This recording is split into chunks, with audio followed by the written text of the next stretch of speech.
五葉松以外にもいろんな木がありますね。そうですね。これあれなんですよ。今をときめく雪姫もみじの親木なんですよ。スターですね。今をときめくスター。えちょっとこれまた、秋シーズンとかで紅葉しますもんね。もうすごいですよ。真っ赤ですよ。赤いんですね。真っ赤です、真っ赤です。ちょっとそれを今度ぜひ、はい。撮らせていただきたいなと思うのと、この、今度雪姫にフォーカスした動画もちょっと次回、次回また引き続き、ぜひぜひ。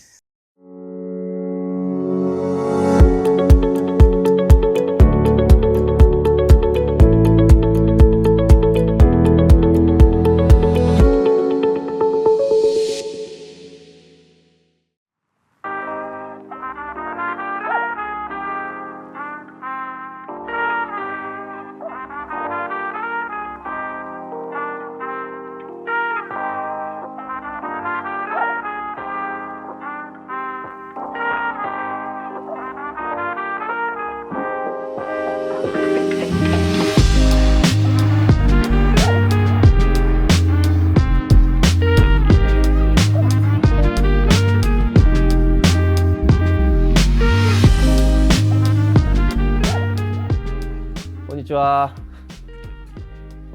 こんにちは、どうも。どうも、こんにちは。前回ありがとうございました。とんでもない、こちらこそ。今日もよろしくお願いします。よろしくお願いします。お願いします。もう季節がすっかり秋にそうですね。移り変わって、はい、どうですか、雪姫さんの。雪姫今すごいいい状態ですよ。紅葉が。今はもうピークですかね、季節的には。もうピーク、そうですね。1週間経ったらもしかしたらいくつかもう終わっちゃうぐらいの。じゃあよかった。ちょうどいい時に来れて。ちょうどいいタイミングだと思います。よかったです。早速ちょっと。じゃあ紅葉の様を見ていただきましょうか。はい。見せていただきます。うわー、すごい。こうなりましたよ。前回の時の青かった時から比べると真っ赤ですね。真っ赤で、ちょうどね水やって今キラキラしてるんで綺麗かもしれないですね。水やり直後ですね。そうですね。いや、この前来た時の緑と全然違って。そうです。やっぱりね、この雪姫のこの赤さをね、あの時もね、なんとか夏厳しかったですけど焼かないで、焼かずになんとかこの色を出せたんでよかったですよ。守っていただいたおかげで。まだね緑の部分も残ってたり、これ中の方とかね、そうですね、グラデーションになっているのがあったりとか、本当に見事ですね。ありがとうございます。これやっぱこの赤さ、紅葉のこの赤みっていうのは雪姫の特徴でもありますか？そうですね。春の目出しもね輪郭が赤くて可愛かったりもするんですけど、やっぱりこの細かさでこの赤さが出るっていうのはちょっと、こんだけ揃うとたまに恐怖すら感じる時もありますよ。見事ですもんね。そうね、ゾッとする時もあるんですけど。通されますね。もうね、やっぱり雪姫の見どころ、葉っぱが細かい、切れが深いとか、そういういろいろありつつも、やっぱりその中にこの紅葉の色っていうのもね、この地域でこんだけ寒暖差があるからこんだけ鮮やかに出るっていう部分もあるかもしれないですけど、ちゃんと紅葉するとこういう色になりますよっていう。この紅葉の一番見どころ、見頃の期間って本当やっぱ短いですか？短いです。1週間。1週間あればいいんじゃないですか。今年は特に短いと思いますよ。急に寒くなっちゃったんで、この辺なんかねちょっと紫チックな色じゃゃないですか。これですね。これはまさに赤と緑が混ざった状態で、この後緑の成分が抜けるとやっぱりこういうようなね鮮やかなそう。じゃあもう本当にここから最後この赤さまで行くのがもう本当数日で行っちゃうんですか？数日で行っちゃいます。寒暖の差もあるんですけど、日を当てないと紅葉しないんで、夏場ねかかってたじゃないですか、寒冷車が。外すタイミングが非常に難しいんですよ。遅くなっちゃうとぼやけた紅葉になっちゃいますし、早すぎるとまだね残暑っていうか夏の日差しみたいのが当たると焼けちゃいますし、比較的焼けには強いんですけど、それでもね、ですから今年はね9月の末まだ暑い日続いてましたけど、そろそろ当てないと紅葉が綺麗じゃないぞっていう時に外して、でこういうふうになんとか色が上がってくれたって感じですかね。じゃあなんかコツとしてやっぱその日差しに当てるっていうのも大事です。やっぱり大事だし、秋の始まりに日差しを当てる。秋の始まりにですね。過保護すぎちゃダメなんですね。そうですね。そうするとオレンジで終わっちゃったり黄色で終わっちゃったりする場合もあるんで、その黄色で終わっちゃうってことが、だから要はずっと日陰にある状態なんで、全体がその黄色で終わってしまうこともこういうことですね。そういうことです。全体が赤くて内側が黄色くてそれはそれで綺麗なんですけど、どうせならね外枠は真っ赤になってくれる。こういう赤、こういう赤になってくれたら最高ですね。ね、なんか太陽が当たった時にちょっとこう透き通ってるじゃないですけど、そう太陽が当たるとちょっとピンク色じゃないですけど、桃色みたいな色にもなるんで、だから本当に置いてる場所とか日の当たりによって結構いろんな面が見れるっていうんで。でもやっぱこの雑木盆栽でもみじにこう行く人ってやっぱもうこの紅葉がみんな見たいじゃないですか。ぜひでもこれは皆さん那須塩原御用園にこの季節になったら足を運んで見ていただきたいですね。見事です本当に。ありがとうございます。南さん、この子たちはもともと刺して増やしてったっていうのをお聞きしてるんですけど、その大元の木っていうのがあるんですよね。中に飾ってありますんで、じゃあぜひそっちにお願いします。はい。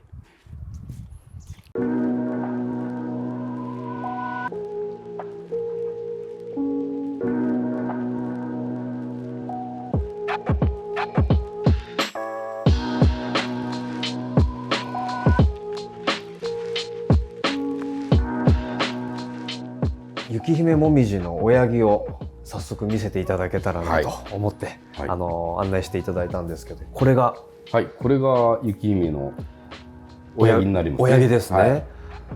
ただですね、これ親木っていうと今現在の親木なんですよ。本当はもっと大元にいたんですけど、この前にそうなんですよ。要は父が30年ぐらい前なんですけど、とある工業団地の中の工場の敷地にあった、入り口にあった街路樹みたいな形でこの葉っぱがあったんですよ。街路樹のもみじの葉を最初お父さんがご覧になって、これは細かくて枝分かれも細かいし切れが深くて、いや非常にいい葉っぱだってねを見つけて、そんな始まりなんですか。そうなんですよ。それでちゃんとその工場の人に、枝分けてくれないかなって話して、まずは一枝持ってきたんですよ。でそれを刺したのは最初の一本がこれです。最初にその許可もらって一枝もらったのがもういきなりついたんですね。つきました。すごい、それもすごいですけど、でご覧の通り株立ちなんですよ。そうですね。普通刺し木って株立ちにならないじゃないですか。一本ですけど。なので最初に刺し木してある程度太くなったものを取り木をかけたんですよ。なるほど。その下に枝がなかったんでその大元は枯れてしまったんですけど、そういうことですね。だから本当の親木が本当は大元の街路樹のが大元がいて、刺した木の大元も元々のやつはなくなってしまって。そうなんですか。じゃあその取り木したものが今こうして残ってると。でそれでその街路樹なんですけど、何年前ですかね、5年経つかな、もっと前かもしれないですけど、トラックが突っ込んじゃってぼっきり折れちゃったんですよ。あそこの工場のその本当の親木がだもんで今となってはこれが一番古い雪姫になってしまったっていう、でそれからねご覧いただいたようにあんだけの数に増えてますんで。いやすごいですね。ドラマチックだし、そのお父さんがたまたまこう葉章とかを見て、これって普通の山もみじじゃないなってならなければですよね。ただの街路樹で終わっちゃいますね。ただね、意外と皆さん見てないだけで結構その辺につった言葉悪いですけど、生えてるもみじでこれはっていう葉章のもみじ実はあるんですよ。そうなんですか。だからそれをなんかいい葉章ないかなとかっていうアンテナを張って見てると、もしかするとこれよりいい葉っぱが皆さんのお宅の近くにあるかもしれない。夢ありますね。だからやっぱり日頃からそういうね植物を観察するとかね、好きでね見てたりとか見てるともしかしたら見つかるかもしれないですよ。なるほどね。いや山もみじと言われる、いわゆるいろはもみじっていうのが王道で昔からある普通のもみじで、ただ葉章の細かいものとかも含めると結構いろいろあるじゃないですか。品種があれだけあるのも面白いなと思ったんですけど、こういうのっていうのはじゃあ他のどの品種にも当てはまらないぞっていうのが分かると名前つけられるもんなんですか。名前って例えば品種登録とかねのがあると思ってたんですよ。でいろいろ調べてどこに登録すればいいんだろうって調べたところないらしくて。ないんですか。ないんですよ。だからその特徴の持ってるものを発見して名を付けて、それが認知されれば OK みたいな。じゃあちゃんともう広まって、そうみんながこれは何々もみじだよっていうようになったらなんですね。そうです。だから OK。だから要は多分そうなんだ。長い歴史の中で名前は付けたけど残ってない、結局定着しなくて、名前は廃れてしまったものとか結構あるとは思うんですよ。じゃあこれをお父さんがその雪姫っていう名前を付けられて、行くお姫様の姫で、それにも話がありまして、私雪男って言うんですよ。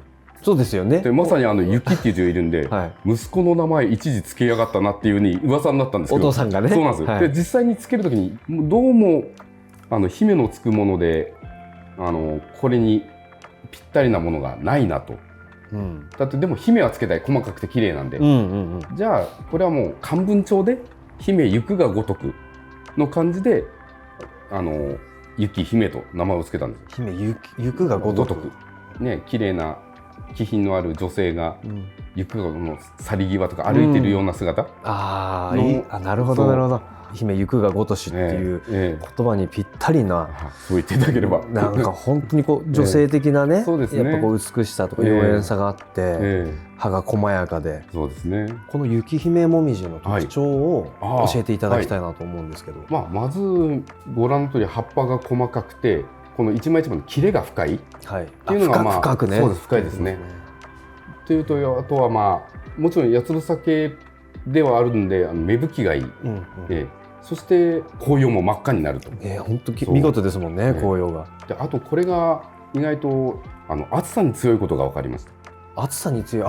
通常のもみじだとやっぱり弱いですよね、基本的に蒸れとかも。葉焼けとかしやすいんですけど、焼けづらいというのは分かります。見た目が綺麗だし、こう葉の小さい繊細なもみじっていうのは品種結構いろいろあるんですよ。織姫とかね。ただやっぱりもうね、丈夫さも繊細です。ああいうのは。そうですね。初心者には難しいです。結構すぐチュルチュルってなっちゃったりもするんで。だからありがたいですね、こういう雪は。あと不思議なもんで、寄せ植えにすると太らなくて、一本木にすると太るっていうね。寄せ植えは太りにくいんですね。でも寄せはむしろ太ってほしくないんで。なんかいいですよね。いいんですよ。で一本木は太る、むしろ太らせたいですよね。太らせたいんで太るんですよ。面白いな。なんでかは分かんないです。あと特徴というっていうか注意点ですか。注意点なんですけど、もみじって葉刈りするじゃないですか。もう当たり前にやりますけど、山もみじなんで葉っぱちっちゃくしたりね、するのにね。これ葉刈りしちゃダメです。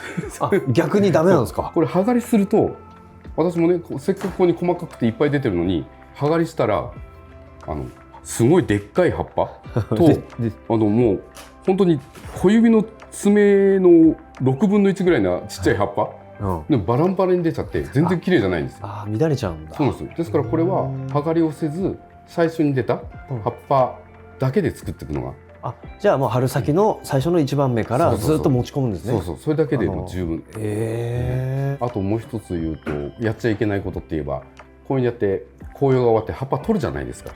そういう時にここはもう終わってるんだけど、ここまだ青いなとか、まだしっかりくっついてるなっていう時に、どうせならいっぺんにやりたいじゃないですか。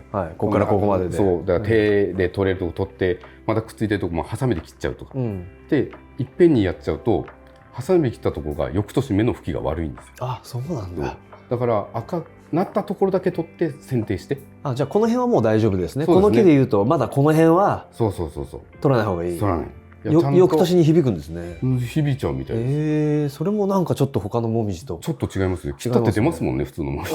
いくつかじゃあそういう他のもみじにはない注意点はありながらも、でもやっぱり全体的に初心者から上級者まで楽しめる木です。楽しめると思います。あとはまだ歴史が浅いですからね。そうですね。だからこれからどんどんいい木が出てくると思います。どうなると思います？あとまた30年とか経って。したらこんなんができるでしょうね。それこそ国風展なんかに雪姫の明樹が出るかもしれない。出るような日が。2月ですからこの葉っぱはね見れないかもしれないですけど、枝も細かくできるんで、その姿でもね。そうですよね。なんか今後がますます楽しみになってきましたこの木の。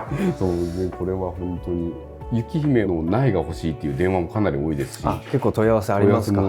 ただねやっぱり今とにかく増やしていくしかない段階でもあると思いますからね、限りもあると思うんですけど、ただそれだけやっぱ今後可能性を秘めたね、そうですね、まだこれからを作っていく気なので、ぜひ皆さん、チェックしてみてください。チェックしてください。